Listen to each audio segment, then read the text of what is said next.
தாயினுடைய நம்பிக்கை தொலைத்து விட்டால் அந்த குழந்தை யாரையுமே தாயாக பார்க்கும். அது போலியான அன்பை செலுத்தக்கூடிய யாராக இருந்தாலும் தன்னுடைய தாயிடம் கிடைக்காத அன்பை அங்கே தேடும். அங்கேதான் மிஸ்யூஸே உங்களுக்கு ஆரம்பிக்குது. சமூகம் இன்றைக்கு கெட்ட சமூகம் நல்ல சமூகம் எல்லாம் சேர்ந்துதான் இருக்கும். அதை மாற்ற நம்மளால முடியாது. ஆனால் அந்த சமூகத்தை நம்ம கட்டமைத்துக் கொள்ளக்கூடிய அறிவும் திறமையும் தாய்களுக்கு உண்டு. செல்போனை தூக்கி கொடுத்து வீடியோ பார்க்க வச்சுட்டு நீங்க போய் சீரியலையும் பார்க்கறது. இதுல நிறைய பேர் இருக்காங்க ரொம்ப அடிக்ட். 8 மணி ஆச்சுன்னா சொல்லுவாங்கல்ல, ஆம்பளைகளுக்கு எத்தனை மணி வரைக்கும் தெரியுமா? தெரியலையா? நம்மளுக்கு தெரியல. 6 மணி ஆச்சு 8 மணி ஆச்சுன்னா கையில் எடுக்க ஆடுமா, கையிலெல்லாம் ஆடுமா, நல்லா பேசிக்கிட்டு இப்படி ஆட ஆரம்பிச்சிருவானா, ஏன்னா கடை அடிச்சிருவாங்க போவாங்களா. அது மாதிரி நிறைய தாய்மார்களும் இந்த அடிக்ட் உண்டு. என்ன அடிக்ட் தெரியுமா?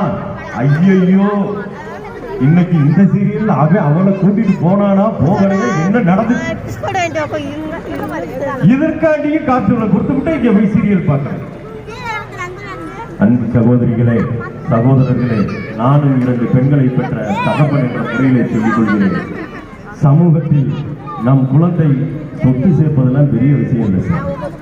ஒழுக்கத்தையும் நேர்மையும் திறமையும் கற்றுக் கொடுத்து விட்டால் அக்குழந்தை எக்காரணமும் கொண்டு உங்களுக்கு வந்து தோக்கவே தோக்காது. இது மூளை நீங்க கற்பிக்கணும்ல.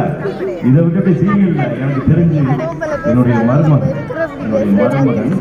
கல்லூரி ப்ரொஃபசர் கற்பன் institute of technology PhD engineer, wife textile engineer, அவங்களும் கல்லூரி ப்ரொஃபசர். மூத்த பையனுக்கு இது நடந்ததுனால என் கண்ணால பார்த்ததுனால உங்கள்கிட்ட பகிர்றேன். செல்போனை எப்போ பார்த்தாலும் இந்த குழந்தைங்க நானா பார்க்கும்போது தான் திட்டிருக்கேன். இன்னைக்கு அந்த பையனுடைய நிலைமை வருத்தப்படக்கூடிய நிலைமை. அந்த செல் அந்த கார்ட்டூன்ல புகுந்த அவன் மண்டையில இன்னைக்கும் அவன் வந்து ஏறக்குறைய 9 வயசு ஆகப்போகும்.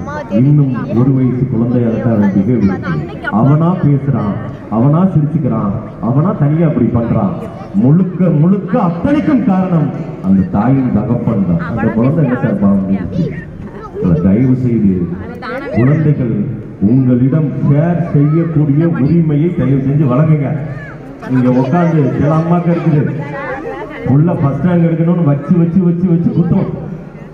9 மணி வரை பச்சை பிள்ளைய 12 மணி வரை பக்கத்து வீட்டுக்காரி புள்ள ஃபர்ஸ்ட் ரேங்குக்கு போகுது, இன்னும் நீ போகலைன்னு அடிச்சுக்கிட்டு இருக்கும். கல்வி இல்லை சார் வாழ்க்கை. கல்வி என்பது அடிப்படை. அறிவை புகுட்டக்கூடிய ஒரு கருவி, அவ்வளவுதான். அதை திறமைகள் எத்தனையோ திறமைகள் இருக்கு, எத்தனையோ பிசினஸ் மேன் இருக்கா, எல்லாத்தையும் சாதிக்கக்கூடிய பெண்கள் மாணவர்கள் என்ற உலகத்தில் இல்லையா? IAS IPS முடிச்சவனும் 10வது முடிச்ச பிரியாணி கடை நடத்திக்கிட்டு இருக்காரு. அவர் பாய் பேர் என்ன, இப்போ பேட்டியை கொடுத்துட்டு இருப்பார். ஏறக்குறைய உலகம் முழுக்க 10,000 இதுகளை வச்சு 3500 கோடி ரூபாய் அவருடைய சொத்து மதிப்பு. படித்தது 10வது. தாத்தா என்ன செஞ்சாரு? எத்தனையோ உதாரணங்கள் உங்களுக்கு சொல்லலாம். கல்விகளை புகட்டுங்கள், அது அடிப்படைக்காக. ஆனால் ஒழுக்கமும் நேர்மையும் உங்களுக்கான புரிதலும் நாளைக்கு உங்கள்ட்ட வந்து சொல்லணும். நல்லது கெட்டதுல பகிரணும்.